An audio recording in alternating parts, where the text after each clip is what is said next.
A ver, cuando uno piensa en los 90, lo primero que suele venir a la mente es la nostalgia, ¿verdad? La música, la moda, pero esa década fue muchísimo más.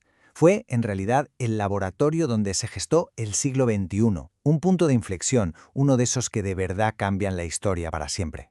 Y esa es la gran pregunta, ¿no? ¿Por qué? Pues porque la influencia de los 90 va mucho, pero mucho más allá de la cultura pop. Es que los cambios estructurales, tecnológicos, sociales, todo lo que pasó en esa época son literalmente los cimientos del mundo que pisamos hoy. Vale, para empezar a entender bien esta década hay que tener clara una cosa, su gran paradoja. Piénsenlo así. Los 90 fueron una especie de tira y afloja constante. Una tensión entre dos fuerzas completamente opuestas, pero increíblemente poderosas. Por un lado, lo que se respiraba era un optimismo casi ilimitado. Claro, cae el muro de Berlín y de repente hay quien habla del fin de la historia. La idea de que, la democracia liberal ya había ganado la partida para siempre. Los mercados se abrían, nacía la World Wide Web, todo apuntaba a un futuro conectado, próspero.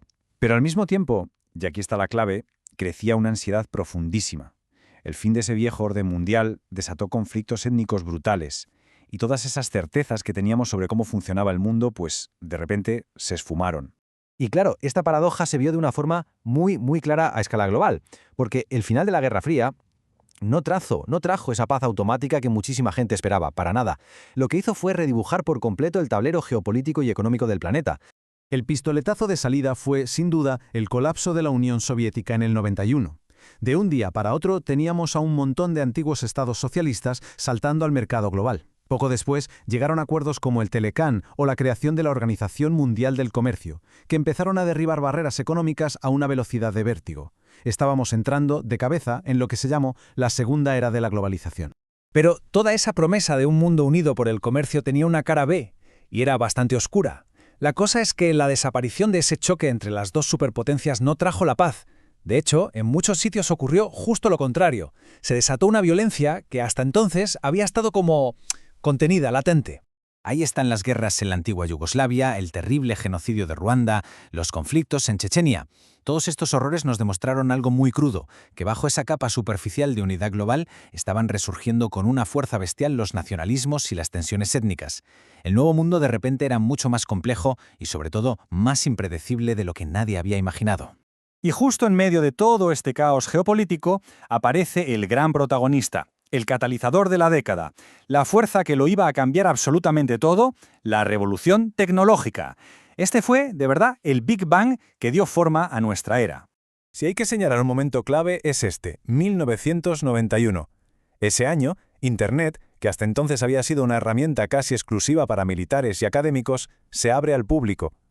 La creación de protocolos como el HTML fue lo que transformó una simple red de información en un espacio global, un lugar donde todos podíamos comunicarnos, y los efectos de esta democratización de la tecnología fueron inmediatos, casi sísmicos.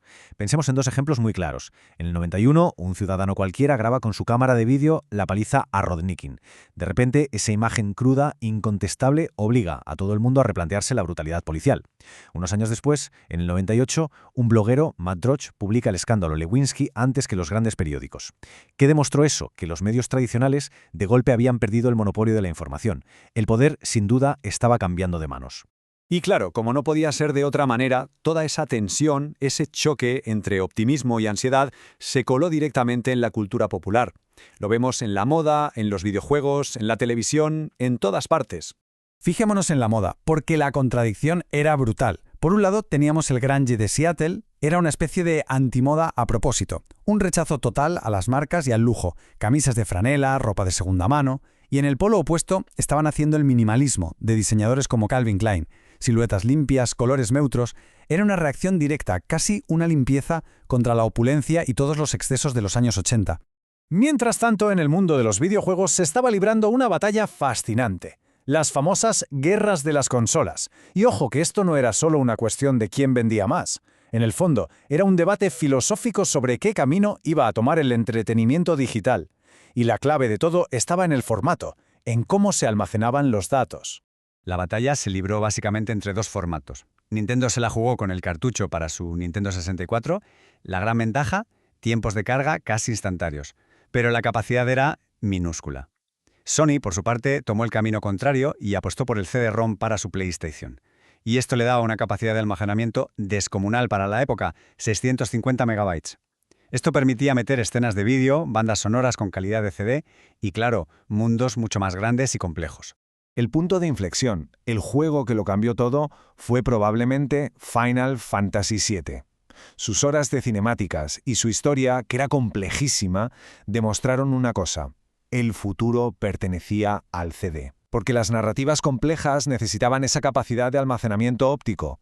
El formato no solo permitía juegos más grandes, sino que los convertía en una experiencia casi de cine. Y la decisión de Nintendo de seguir con el cartucho, bueno, le costó que muchos desarrolladores clave se fueran con la competencia.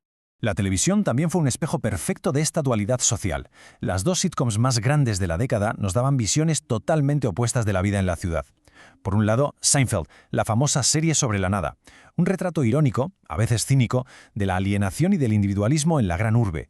Y en la otra esquina, Friends, que nos presentaba una visión completamente idealizada de la amistad, el grupo de amigos como una nueva familia, como un refugio seguro frente a un mundo que se volvía cada vez más incierto.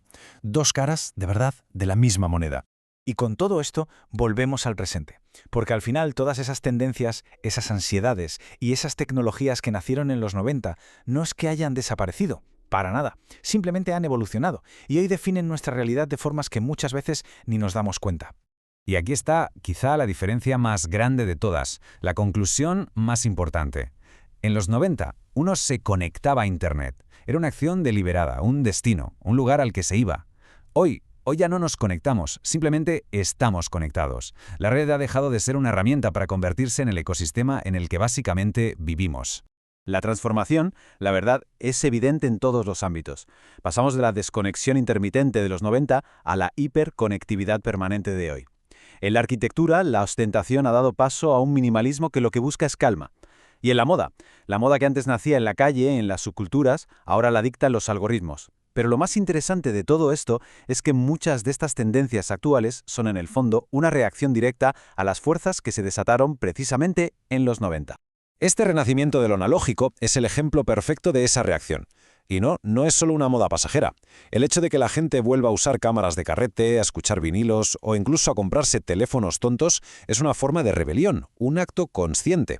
Es un intento de escapar de lo que se llama la economía de la atención, esa batalla constante por nuestro tiempo y nuestros datos que define la vida digital de hoy. Es como buscar en las limitaciones de los 90 una nueva forma de libertad. Y quizá por eso miramos tanto a los 90. Y no es solo por simple nostalgia, es porque, si lo pensamos bien, representan la última década en la que la interacción física, el estar desconectado, era todavía el estado por defecto. Fue, tal vez, el último momento de una modernidad que, con todas sus contradicciones, todavía era, por encima de todo, humana. Y la pregunta que nos queda en el aire es, ¿qué hemos perdido en esa transición?